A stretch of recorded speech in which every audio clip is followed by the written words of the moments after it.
बिस्मिल्लाहिर्रहमानिर्रहीम। आज का लेक्चर शुरू करते हैं, लेकिन लेक्चर शुरू करने से पहले एक बार दुरूद शरीफ जरूर पढ़िएगा। बिस्मिल्लाहिर्रहमानिर्रहीम। अल्लाहुम्मा सल्लि अला मुहम्मद व अला आलि मुहम्मद कमा सल्लैता अला इब्राहीम व अला आलि इब्राहीम इन्नका हमीदुम मजीद। अल्लाहुम्मा बारिक अला मुहम्मद व अला आलि मुहम्मद कमा बारकता अला इब्राहीम व अला आलि इब्राहीम इन्नका हमीदुम मजीद। बेटे, हम लोगों ने एक्सरसाइज 1.1 के 3 क्वेश्चंस कर लिए थे। आज हम लोग इसके क्वेश्चन नंबर 4 से शुरू करने जा रहे हैं। क्वेश्चन नंबर 4 में हम लोगों ने ये देखा था कि हमारे पास क्वेश्चन नंबर 4 की जो स्टेटमेंट है वो मैं थोड़ी सी बुक से पढ़ लेता हूँ कि find the domain and the range of the function defined below. नीचे जो फंक्शन दिए गए हैं इनकी डोमेन और रेंज मालूम कीजिए, यानी कि इन फंक्शंस की इनपुट वैल्यू और आउटपुट वैल्यू के बारे में हमें बताना है।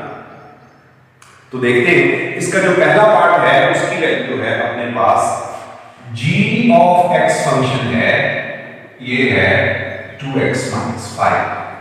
अच्छा, इसको फंक्शन को जरा पहचानिए।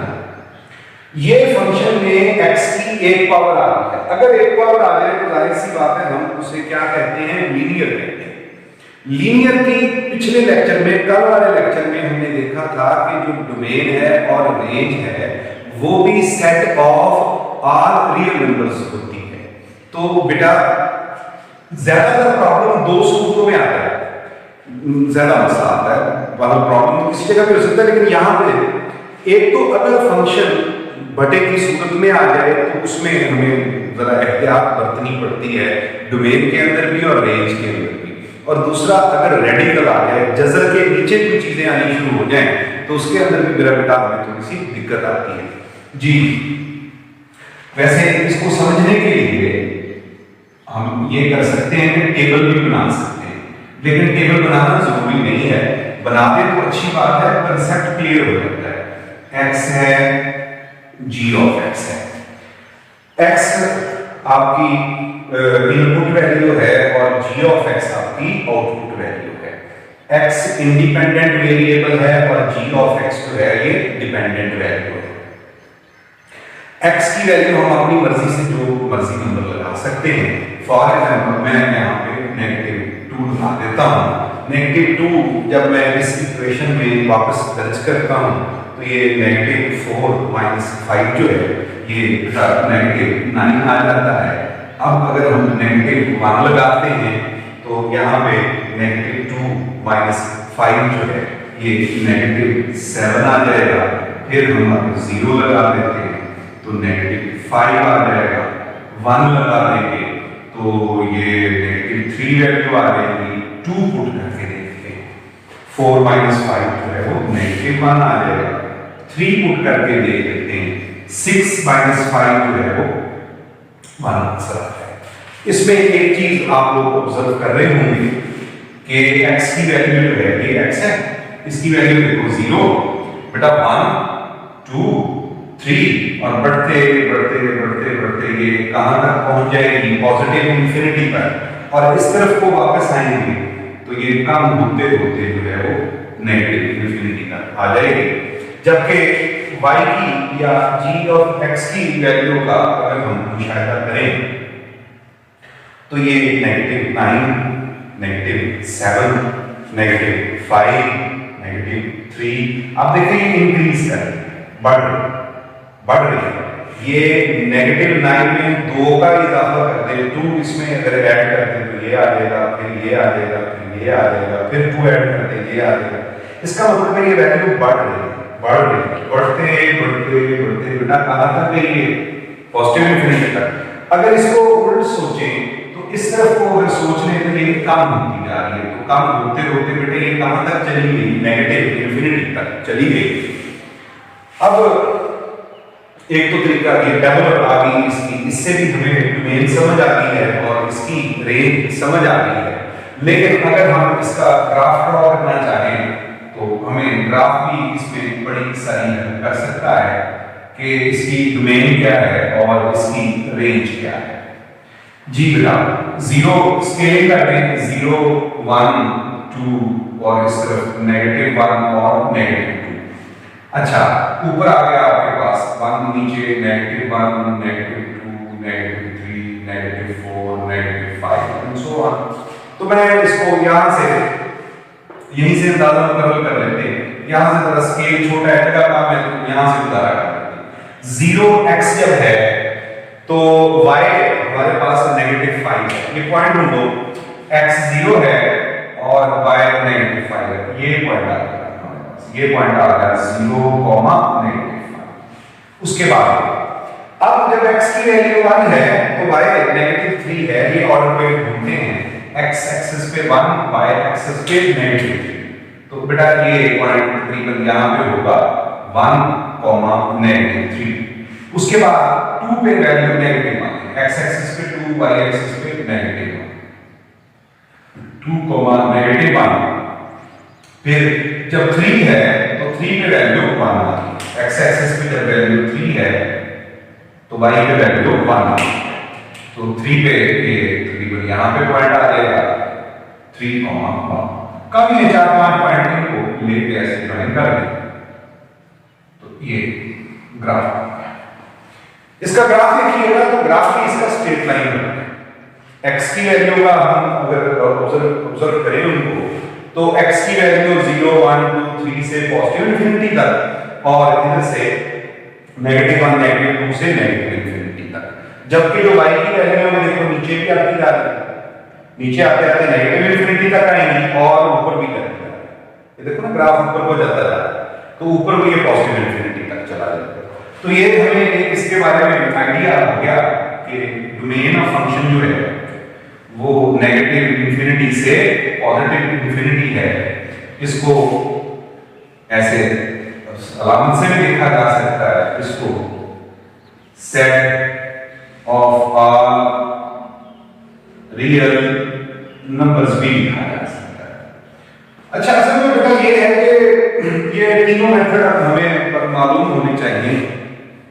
उसकी वजह यह है कि ऑब्जेक्टिव का कोई पता नहीं है कि पेपर में उसने ऑब्जेक्टिव हमसे कैसे पूछ लेनी है, तो इसलिए जरूरी है कि आप इसको तीनों मेथड आपको आने चाहिए। अच्छा, अब इसकी रेंज ऑफ फंक्शन अगर देख लें तो वो भी नेगेटिव इंफिनिटी से पॉजिटिव इंफिनिटी है। इसको यूं भी लिखा जा सकता है, यूं भी लिखा जा सकता है। तो ये मेरा बेटा आपके पास आंसर आ गया। अब देखते हैं इसका अगला जो क्वेश्चन है, क्वेश्चन नंबर 2, वो अपने पास है, थोड़ी सी मुश्किल बात आ गई, तो उसको देखते हैं कि वो क्या है।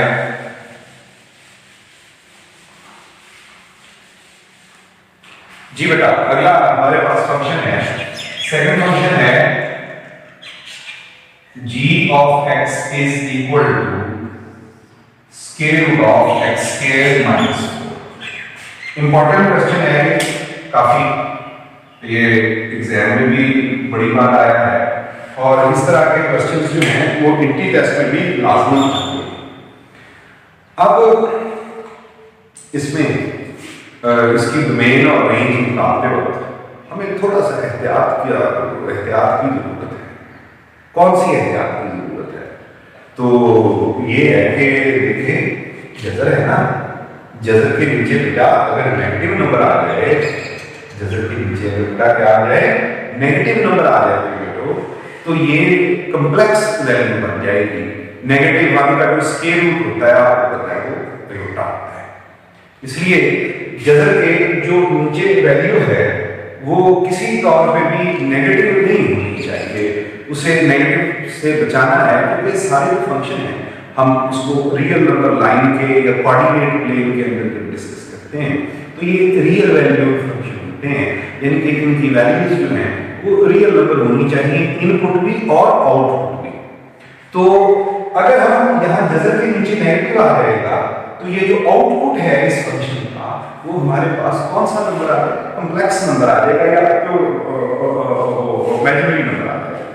तो क्या करते हैं, जरूरी क्या है कि ये स्क्वायर रूट जो है, क्या चीज है मुझे, स्क्वायर रूट जो है, मेरा बेटा दोबारा बोलो मेरे साथ, क्या है? स्क्वायर रूट जो है इसके नीचे नेगेटिव नहीं होना चाहिए, हम वो फोल्ड नहीं करते क्योंकि ये अयोटा बन जाएगा, इमेजिनरी या कॉम्प्लेक्स की तरफ चला जाएगा।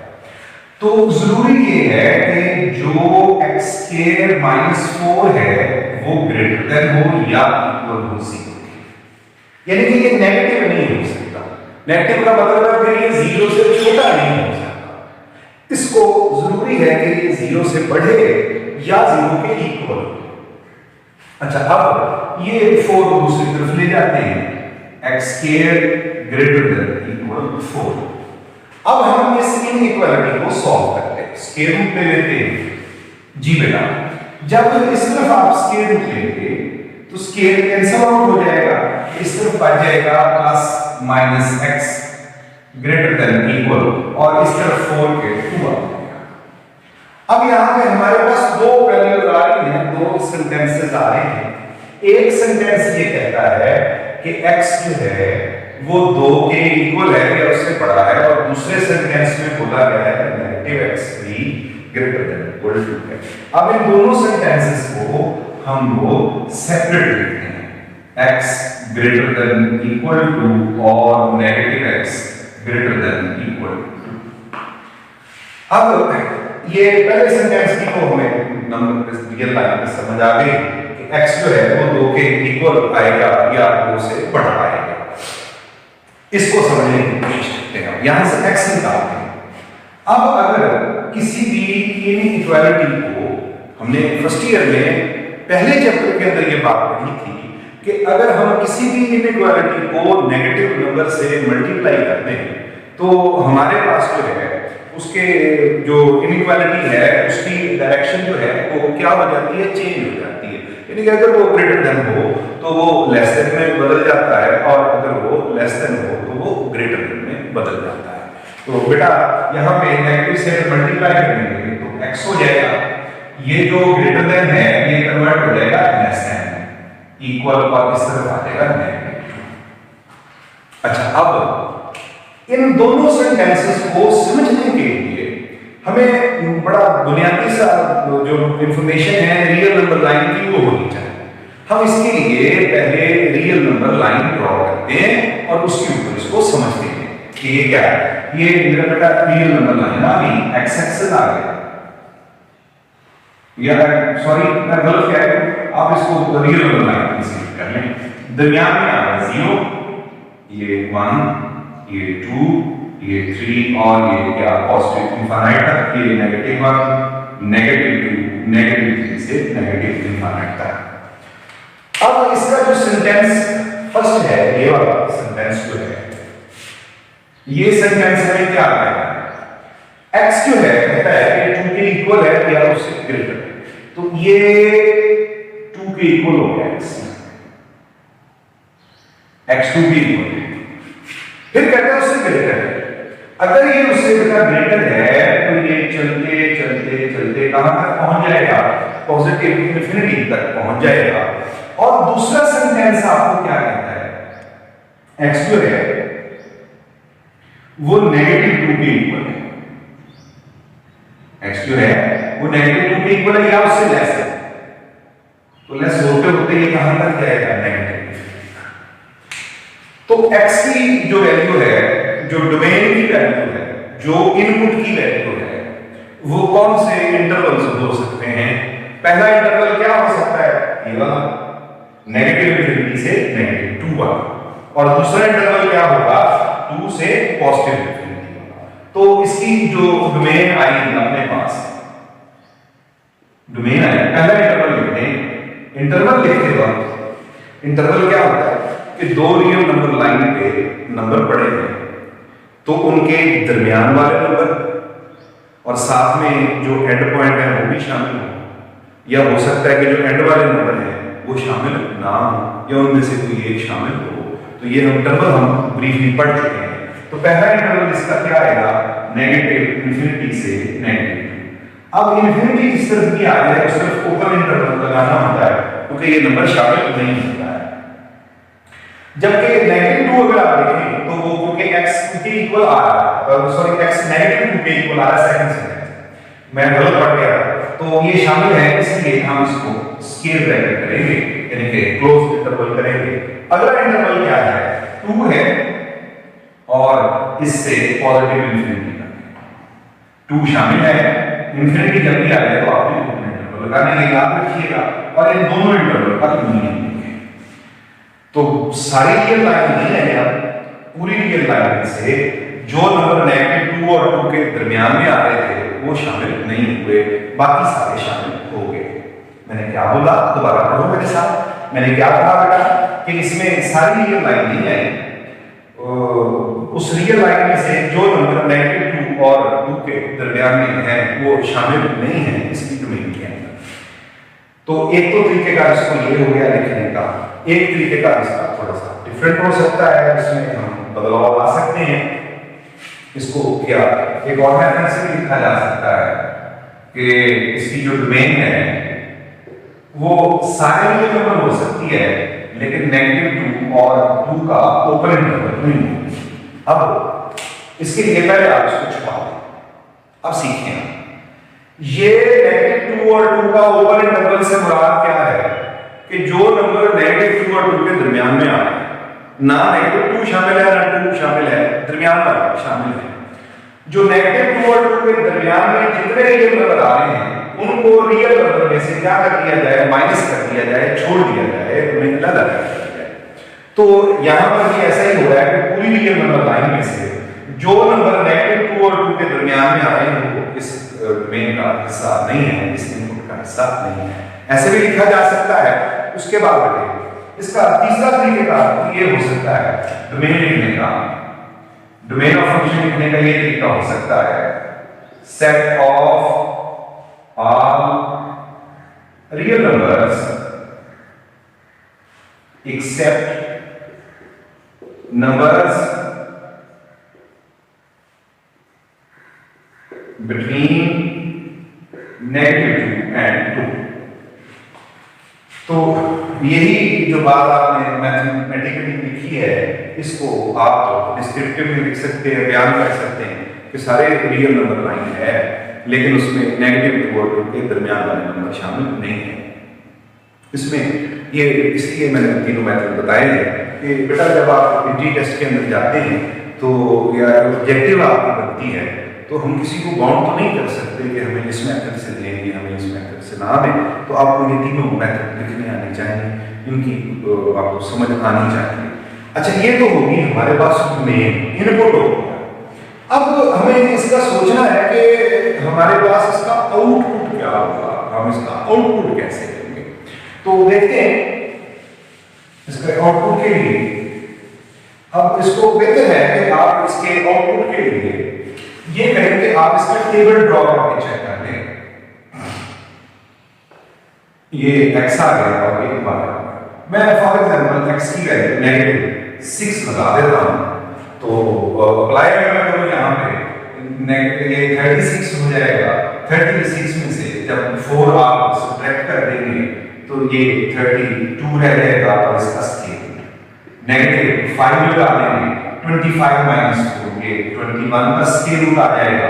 -4 लगा देंगे जब आप तो ये 16 ये 12 का स्केल रूट आ जाएगा, कैलकुलेट हो गया। -3 लगा देंगे, -3 का स्केल 9 ये 5 हो गया, और जब आप -2 पुट कर देंगे तो 4 - 4 0 हो जाएगा।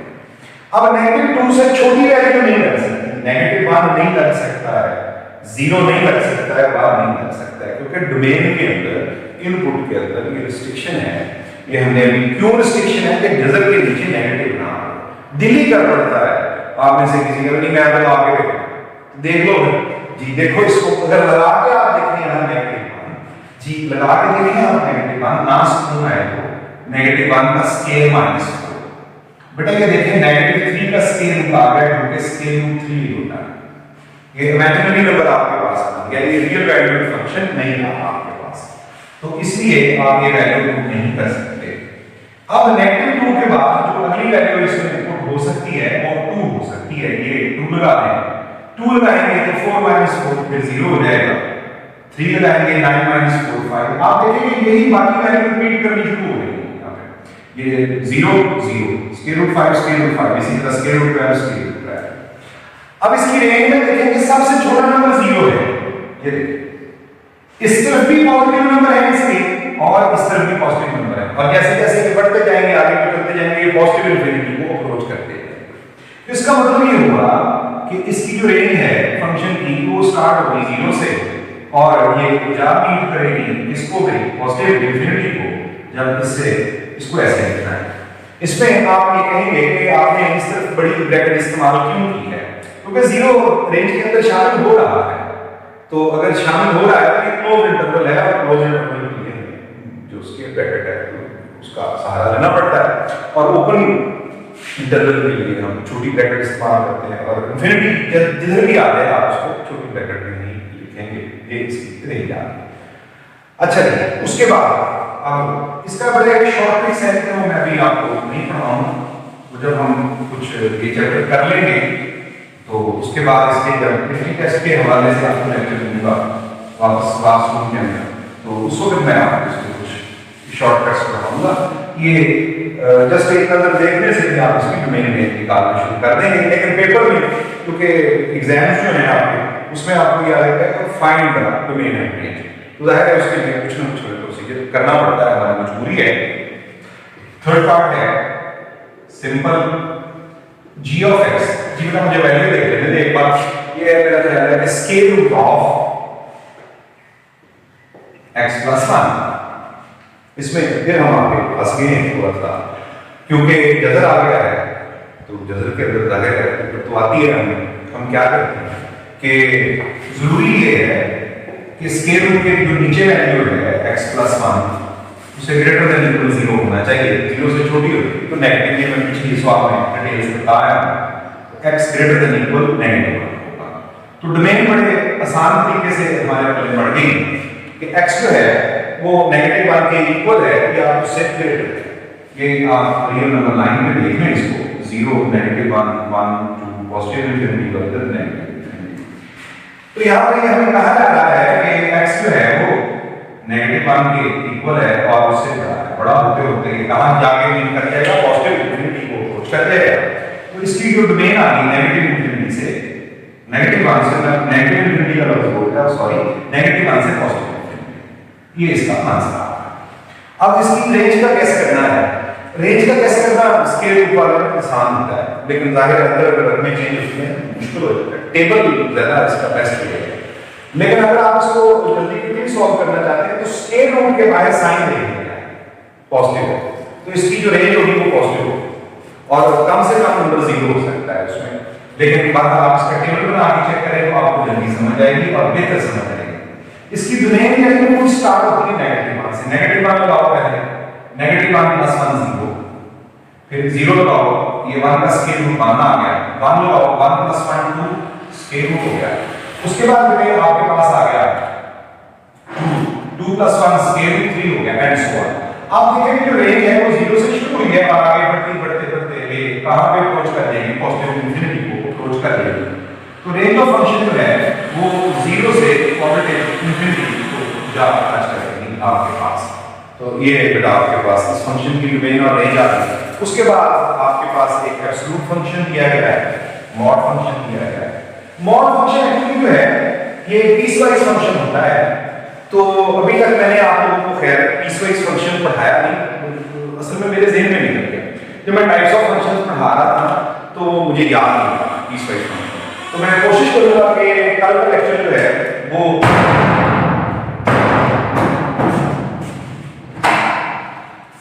सॉरी बेटा दरवाजा बंद गया, तो कल के फंक्शन में आपको पीसवाइज और इसकी डोमेन में मैं जल्दी से कवर कर दूं, तो इसलिए मैं ये 2-3 जुज आगे जो आ गए ये पीसवाइज के हैं। इसमें एक फंक्शन 2 हिस्सों में तकसीम करके उन्होंने बताया होता है, 2 हिस्सों से डिफाइन होता है या 3 हिस्सों से, तो इसको कल के लेक्चर पे ध्यान रखते हैं जी।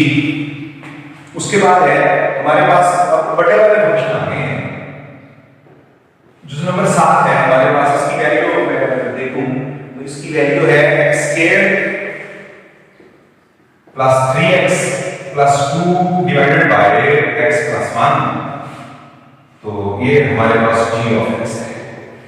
अब हमें पूछा गया है इसमें कि ये आपके पास इसकी डोमेन क्या है और इसकी रेंज क्या है। अब मैंने आपसे गुजारिश किया लेक्चर के शुरू में कि बेटा हमें दो बार मुश्किल आएगी, एक तो उस वक्त मुश्किल आएगी जब जज़र के अंदर फंक्शन हो जाए, और दूसरी उस वक्त मुश्किल आएगी जब बटे सूरत आ जाए हमारे पास। अब यहाँ पे देखिए कि पी बाई क्यू फॉर्म है।